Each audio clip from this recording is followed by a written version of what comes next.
Okay, great. Good afternoon, all. Thank you, Dr. Karthikeyan, for such a wonderful presentation and how much we can do in the community. It has very clear that social aspects are so important. So today, I would first of all like to thank Dr. Karikalan and the team at Sonar for giving me this opportunity to present some of my views supported by some of the research we did through Union, especially regarding the um, social aspects of TB and MDR TB management. Here, I would like to say that when I say management, I don't exactly go into the details of medical or any disease related management, but we are looking at how the overall social aspects affect TB patients and MDR patients.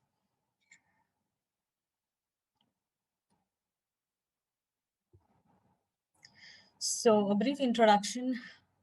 Apart from being serious medical condition, we all know that TB is a social disease, and that's why I think we all are here today. So in India, with about a 2.6 million estimated burden, it might have been less recently uh, due to the pandemic.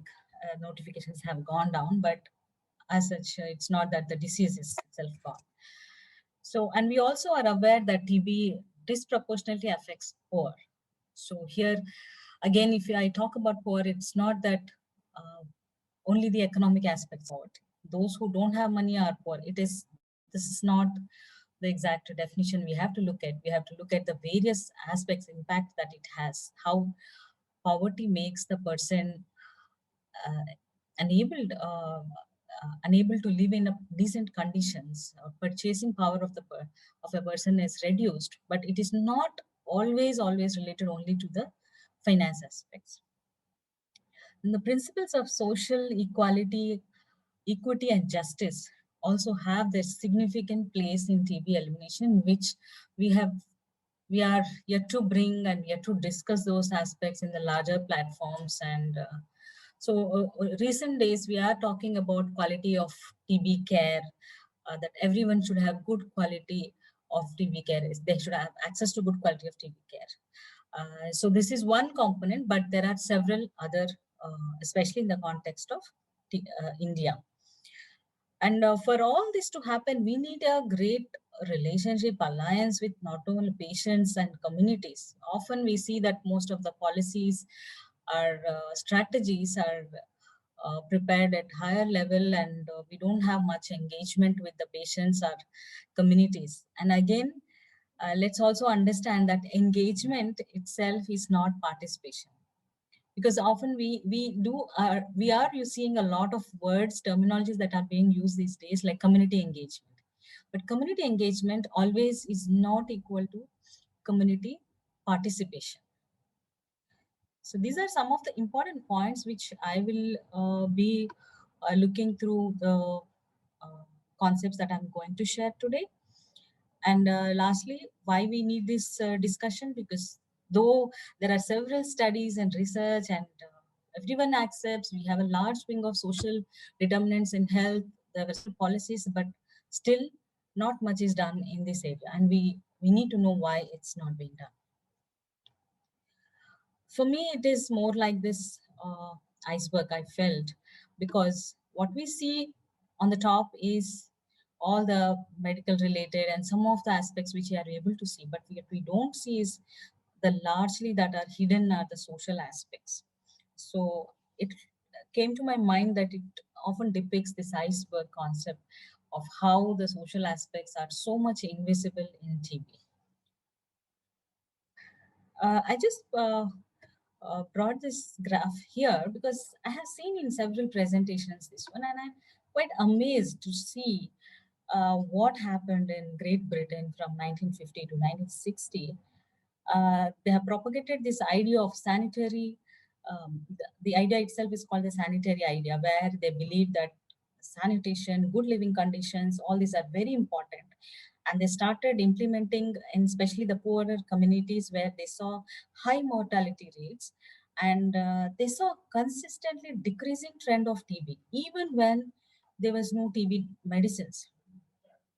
In fact, the testing itself came around in 1980. Antibiotics came somewhere between 1940 and 1950. But how did the disease reduce? How did the mortality reduce so much uh, without medications or without medical interventions? So this is something really dramatic for me, and I would like to imagine something like this for in the context of India. What we can do to see this kind of a curve.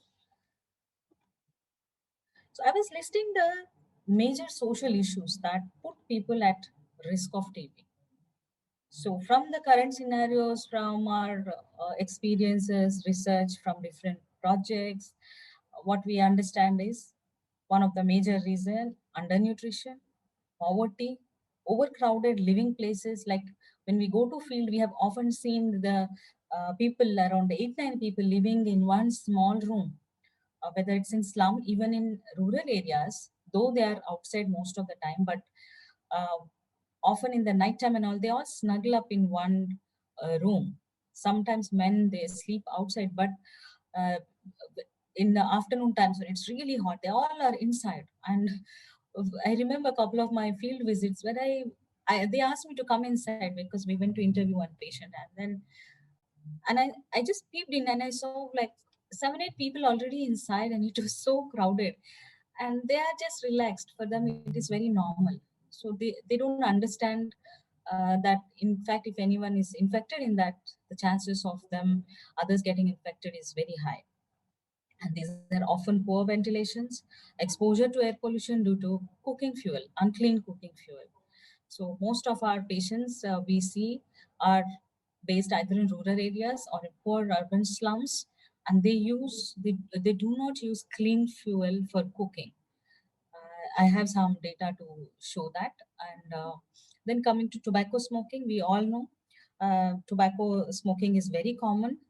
But even in other high income countries, tobacco smoking is common, but they don't get TB. But in India, tobacco smoking is high, but here there is a lot of TB. So there is some difference, right?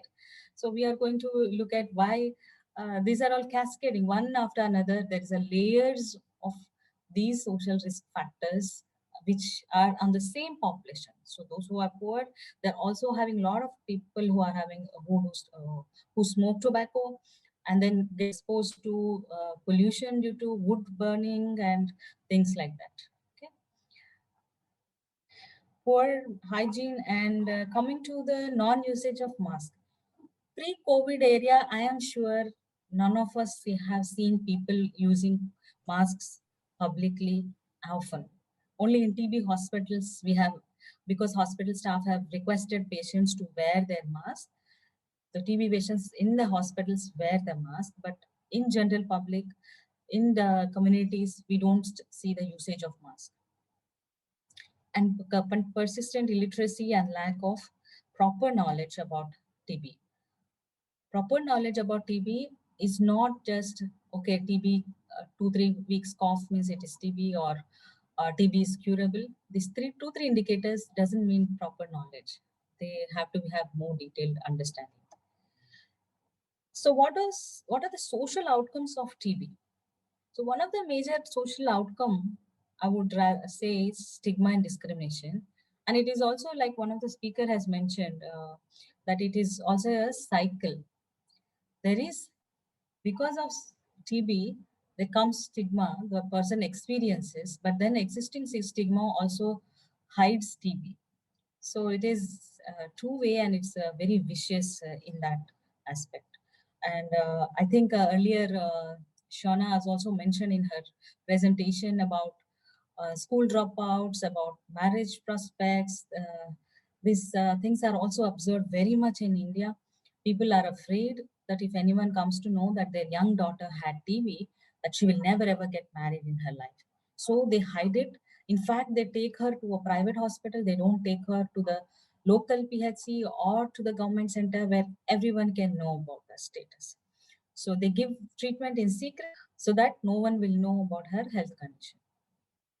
This also generates social isolation, branding. Now, I want to use the word branding because we have often seen in the villages of India that when we went in search of we were doing our surveys where we were looking out for TB patients. We had to do a house-to-house survey. Then somebody has given us some name and they told that, okay, that person had you. Please go and find out his house is the next street. And we could not find. When we asked the name again to somebody, to the other villagers, they would say, oh, that TB patient. Oh, he stays far away. He stays, his house is in the street. So automatically there is a branding that happens. It must be very casual for people. People may not even take it seriously. But then you see, this has an impact on the ways people behave with each other.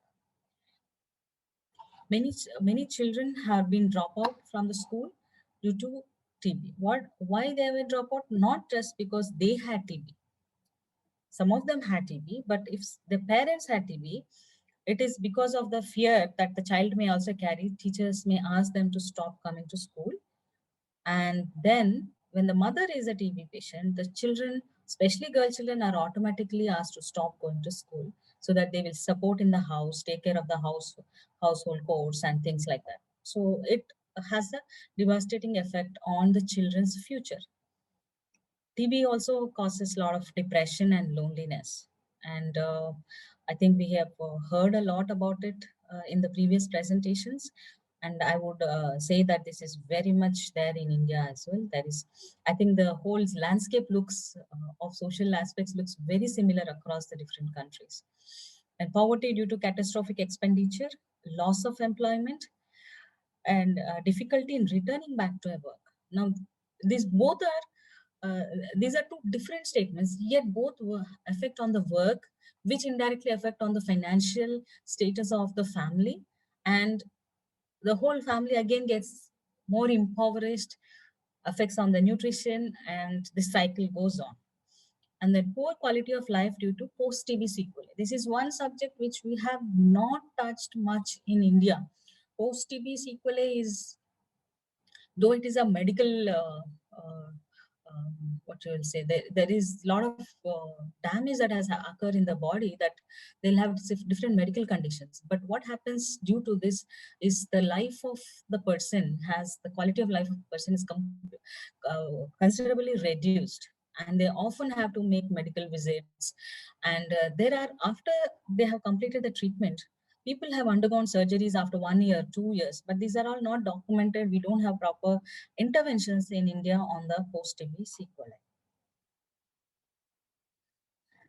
So in my presentation, I would be covering a couple of aspects. I think there are other presentations today which will be talking more on socio-economic aspects. So I'm not touching the other expenditure or about the employment and other stuff. I'm going to talk more on stigma and an intervention we did on mental health and counseling.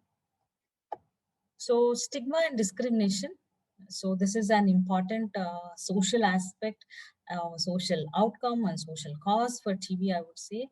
And here, what we have found in our various research is the fear. Everyone is fearful. I think the current COVID scenario is a very good example. Everyone is fearful of getting the infection, and we want to be as safe as possible, use all the safety measures that we can do, maintain social distance. We all are working from home. Right now, I am at home. Our office is all my colleagues, we are all functioning from home where we are able to, but like other people, where hospital staff and all, they cannot, they have to go. So there is a constant fear. Fear of what? Fear of infection. Not just infection. If infection comes and goes, that is fine. But then if that infection leads to death, that is the problem. That is a great loss for the family. And in India, right now, we are having the second wave of COVID, and enormous mortality is being reported across different states. So that fear of death is very much there in every people, in every person. And then fear of financial burden. So what happens? Why financial burden? Anytime there is a health issue, people first think of, oh, I don't have money to go to the private sector. I don't have money to go and get this test done. So I may postpone the test.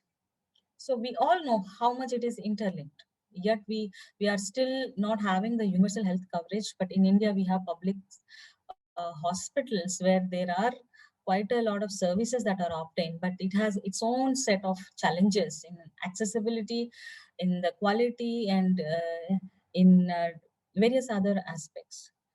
So though people access those services, they go very late to those services. And this causes a lot of financial burden to them.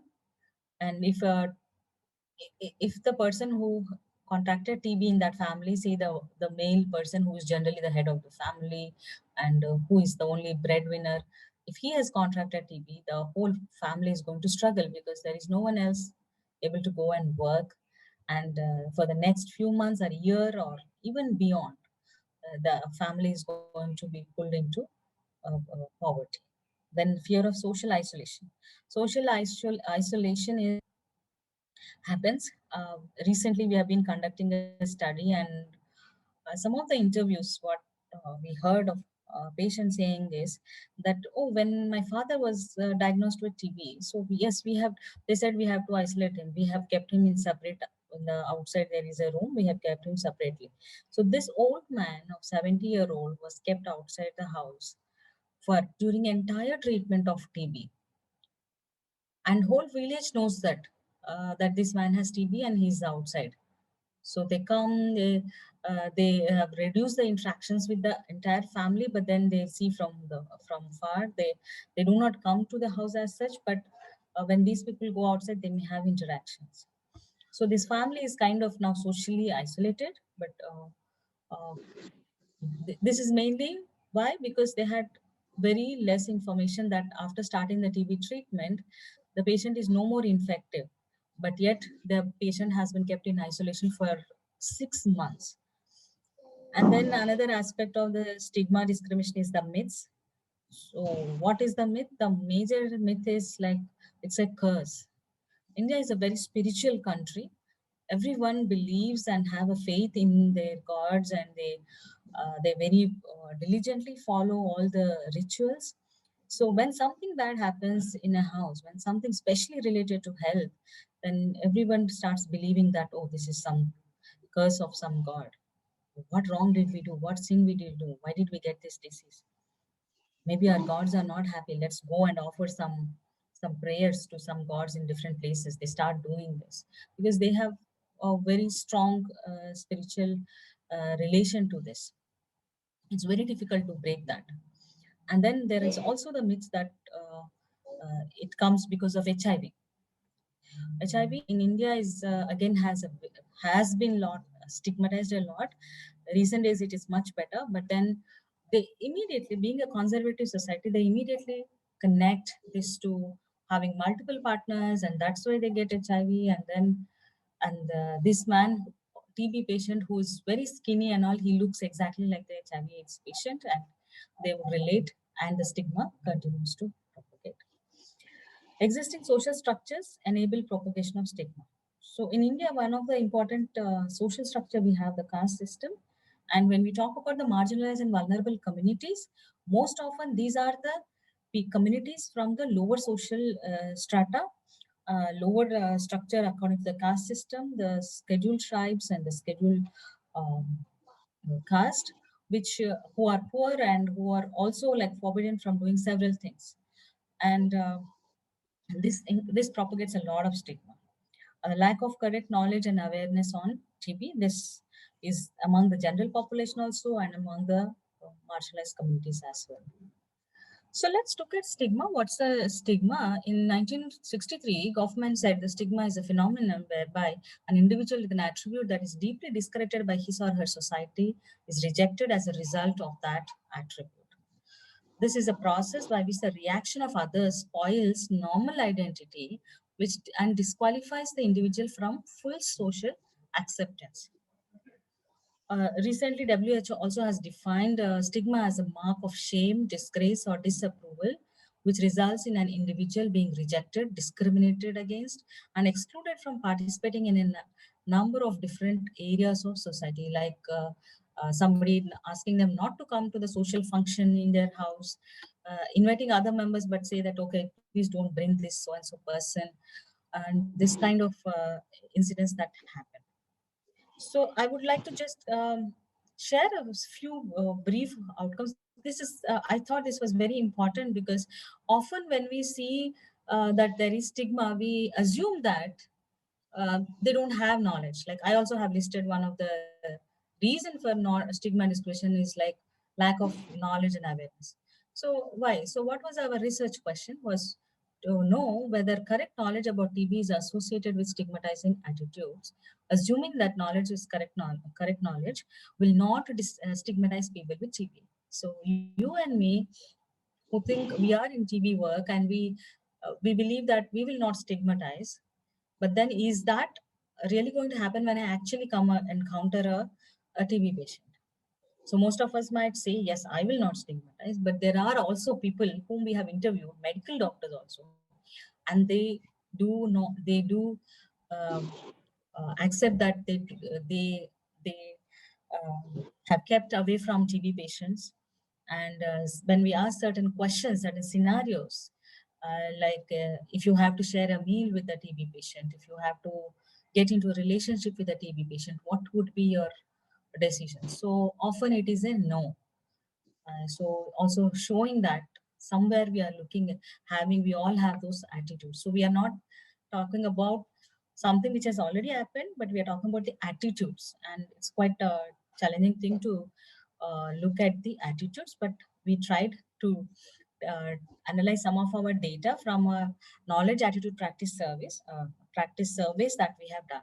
Now this work has been done under a global fund supported project Akshaya, and the survey was conducted in 2011 across 30 districts in India. We had interviewed 5 stakeholders who are engaged or who might have been engaged in TB. So first group was the general population, then TB patients. We had opinion leaders or the community leaders like those in the panchayats, those who are teachers, or the community health worker who has some influence on the patients. And then we also interviewed the health service providers and the local NGOs who support this work. Of all the categories, here this particular analysis is only for the general population. So what we found was out of the 3,823 uh, individuals who were eligible for this analysis, because we needed data for all those parameters, 73% of them had stigmatizing and 98% had discriminating attitude. These are attitudes. So these are very important for us to keep. So if I am confronted with such a scenario, what I will do. So that is the question. And this is a dangerously high levels we have found. And I think there was a lot to do work in this aspect to see how it can be reduced. But among all these people, we asked them how many had the appropriate knowledge when we analyzed. Now I'm using, since the lack of time, I cannot present the entire study. The paper is published in PLOS One in 2016. I could share the paper if that is needed. But what I would like to say is there were certain indicators of knowledge about TB, what was being actually disseminated through various programs. Like first of all is that how whether TB is curable, what is the key symptom of TB, duration of TB treatment, that the TB services are available. So these are 4 5 key indicators. Every program, every awareness campaign, they talk exclusively about these aspects, but they don't talk other aspects much. So what we did is, if anybody has, we have defined for the study purpose what is appropriate knowledge, and based on that definition, we found that only 17% of this population had actually this appropriate knowledge. That means they all were aware that yes, TB is curable. TB cough of more than 2 weeks is the key symptom. TB is treatment is 6 to 8 months, and these other indicators. And then when we did adjusted analysis for the stigmatizing attitudes and the knowledge, we found that they both were not actually associated. So even when there was high knowledge, people had appropriate knowledge of whatever has been provided to them till now, they still had high stigmatizing and discriminating attitudes. So I just try to put some of the tables here to just quickly look at this. So most of this were all statistically significant.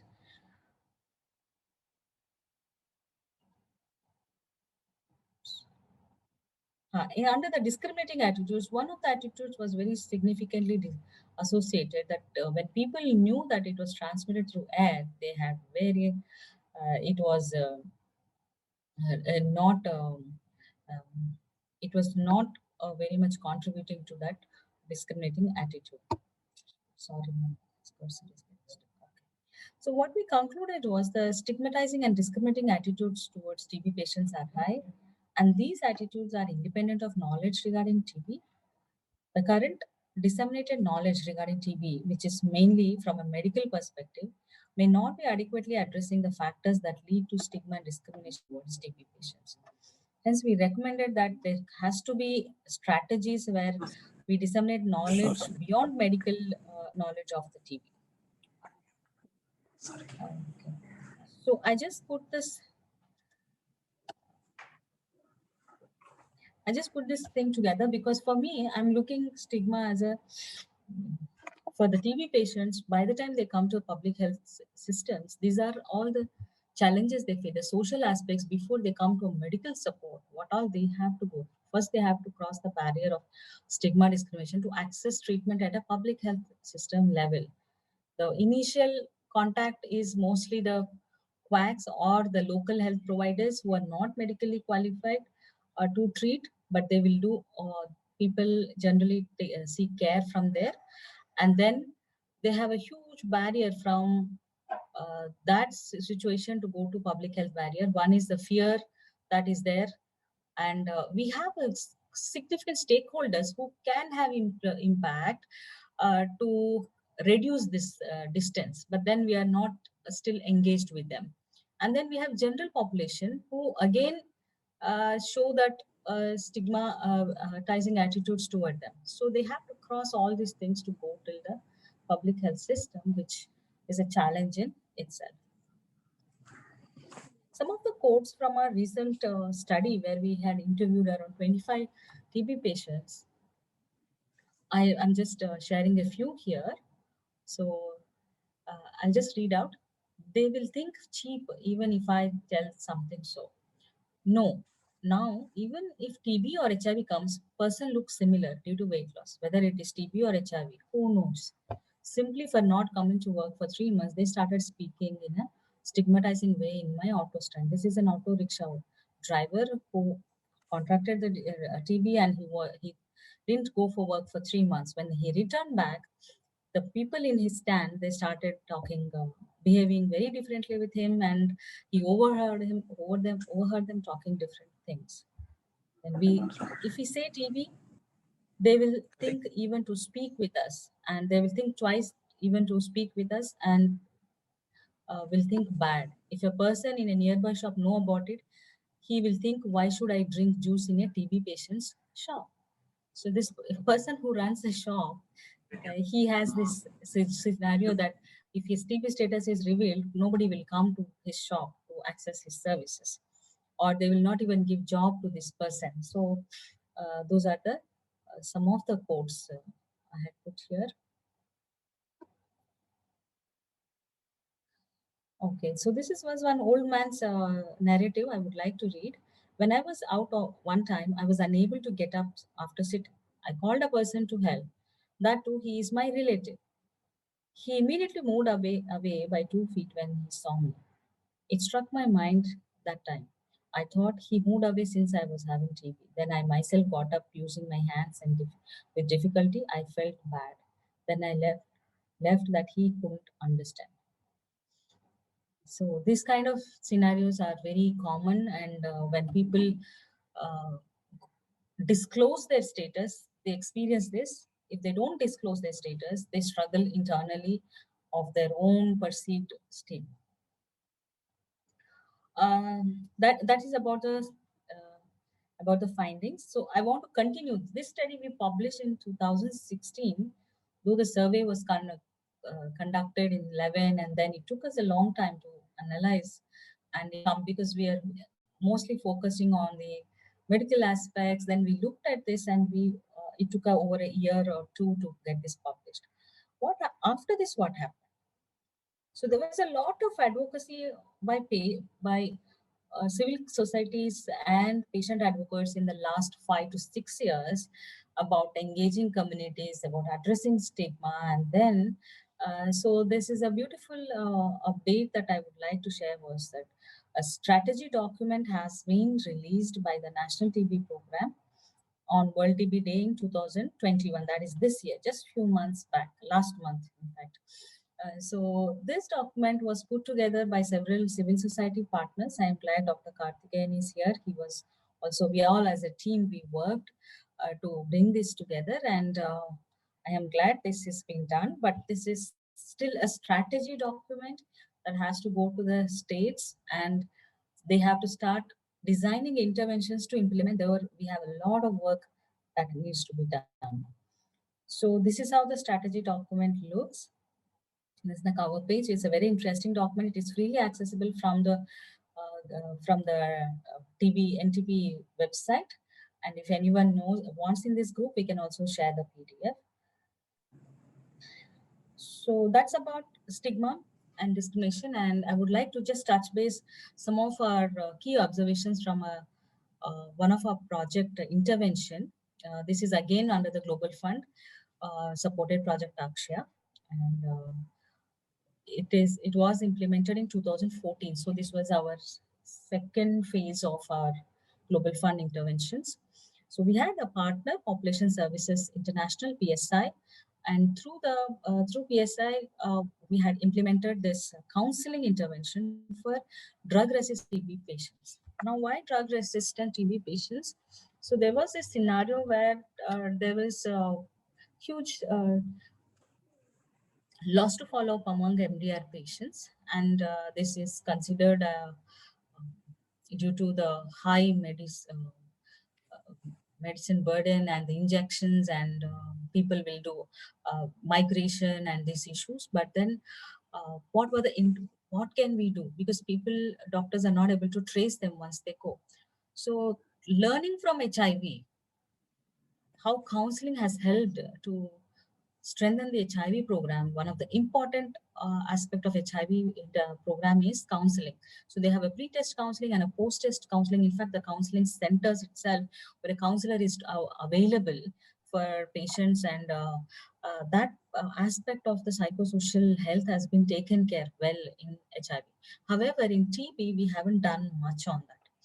So though there are studies on TB patients experiencing depression and loneliness, and their mental health has been affected, but there are not many interventions. So we tried it as a pilot intervention in 7 districts. It was the initial data. What I'm going to share is very initial data. After that, it was scaled up, and now program is also doing it. So our main objectives were to improve the treatment adherence among DRTB patients through counseling, reduce the loss to follow-up among these patients, and providing psychosocial support not only to the patients but to the families also, and link them to any social welfare schemes according to their needs.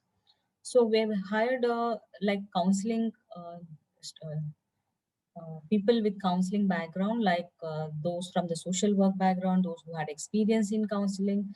We had hired them as part of the project, and they were trained specifically on MDR, and there was a committee that was formed not only for just the psychosocial, but we also had taken into consideration the audits, the alcohol abuse, the for smoking forms.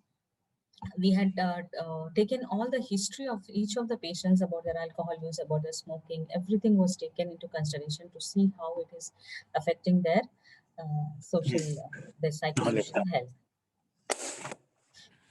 And just to share, till March 2017. So we started in April 2014.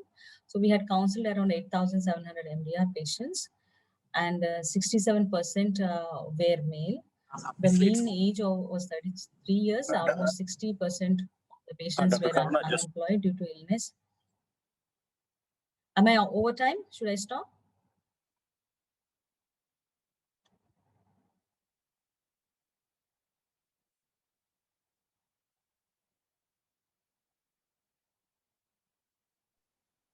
Hello? I think, Dr. Karna, How many slides are more still? Mic on. Almost done. Yeah, okay. You Okay. can finish. Almost done. How much? Did I run out of my time? No problem. I'm sorry. Yeah. I just was got lost. asking. There was so much. Yeah. Pardon me? Carry on. Quickly, you can finish. Yeah. Continue. Okay. Just only few more slides. Yeah. Okay. No problem.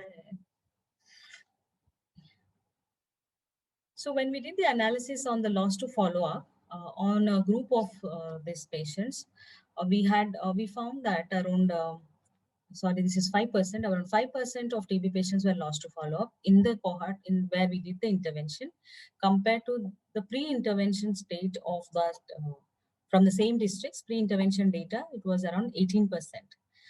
So we saw that there is considerable decrease in loss to follow-up and also improvement in treatment completion in that cohort, which was around 63% observed in that cohort. So though this was not completely documented in the research mode, this is an intervention data, and we believe that this counseling has really helped the patient to be able to continue the treatment, because the counselor was, though facility-based counseling was there, but we also had a lot of home-based visits that were done, and patients were counseled through home-based visits, not only the patient, but also the family.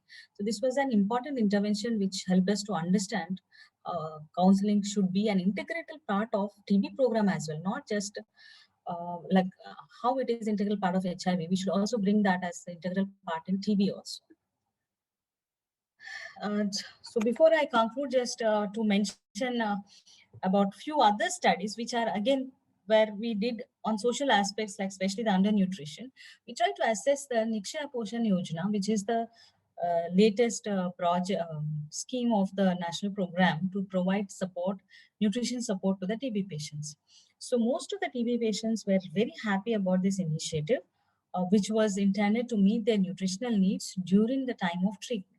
However, several implementation challenges are there. The national program itself focuses largely on the medical aspects. We do not have an HR separately to look into this aspect. So the burden of implementing this Nikshay Poshan Yojana comes on the same treatment supervisors, on the same dot providers, and the data entry operators who are already handling the TB program. So challenges were there. What kind of challenges? Most of them said they, in a study where we interviewed 25 patients, they said they did not get any of the incentive they were supposed to get. And some of them who received also, they received only like 2 months instead of 6 months. And often people also received after their treatment. So the purpose of giving a nutritional support during the treatment is defeated because during the treatment, they still have to struggle with their nutritional challenges. And this is not just this one study. I have at least 4 or 5 studies where I have found the same kind of results. I did not put in this slide, but this is the same trend. So often people suggest that please don't only highlight how many people didn't get TB nutrition, or please also tell good things so that people will feel encouraged. So it is showing the gaps doesn't mean that we are not appreciating the program, but it is gaps are shown mainly to see how we can fill those gaps, how we can fill those leaks. So what did not change?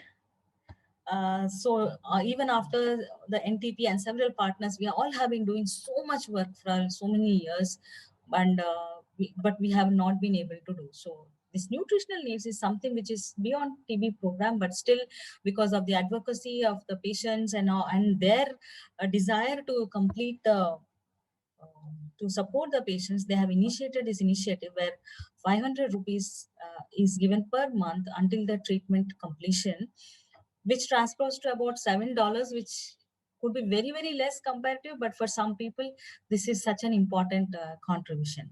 So in spite of that, what did not change? That the TB patients still live in very poor conditions, and COVID pandemic has magnified their poverty. They live in houses mostly kacha houses made of mud or thatched roofs, overcrowded in single room houses, poor housing conditions, whether living in slums or with poor ventilation or in the rural areas. That's rural areas have high stigma, and this condition is not yet changed. Lack of awareness on TB continues. Tobacco cessation still a major problem, and we don't have any major interventions. Though we have guidelines and everything, we still don't have field much access to the patients for tobacco cessation services. Stigma and discrimination continues, and TB prevention largely depends on the biomedical interventions like BCG or TPT, that is TB preventive therapy, and there is no social aspects into it. Why I can tell that this condition didn't change, because our last CAP survey was this is the baseline and midline data, but if you see, I had put together the data from 3 surveys.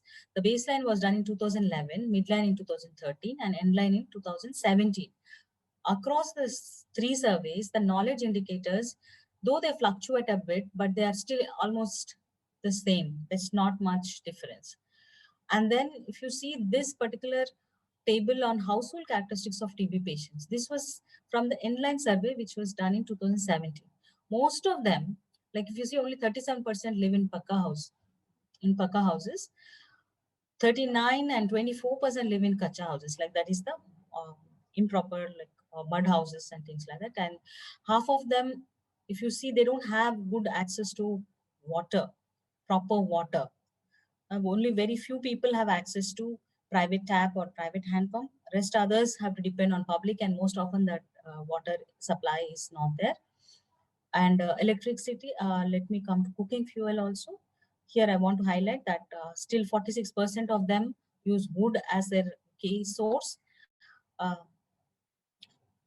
Interesting observation is they have natural gas LPG cylinders in their house. There's a stove, but they will not use it.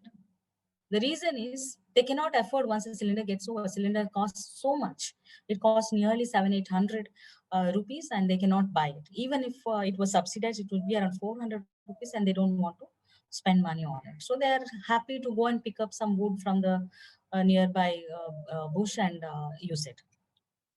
So these things didn't happen. So what I see as how we can change this situation is not just the TB program, but it is actually more to do with the sustainable development goals. So where health is also actually an beneficiary of when the other economic development happens, other social development happens. And this cannot be done only by the national TB programs. So we need to have a larger engagement of governments in the social development. So we need better living conditions, better livelihoods, making clean cooking fuels accessible to all, economic empowerment, nutritional support through public distribution system. So probably this system of direct beneficiary, even very limited amount of 500, and in that half of them do not get, it's a kind of a lesson or kind of a time we evaluate and see how we can use the existing public distribution system to provide decent nutritional support to the patients. And then public infrastructure should be improved to make health services more accessible. Now, why this is important, in many rural areas of India, if you have seen, and Dr. Jensberg has shown how much tribal, how the tribal areas are like.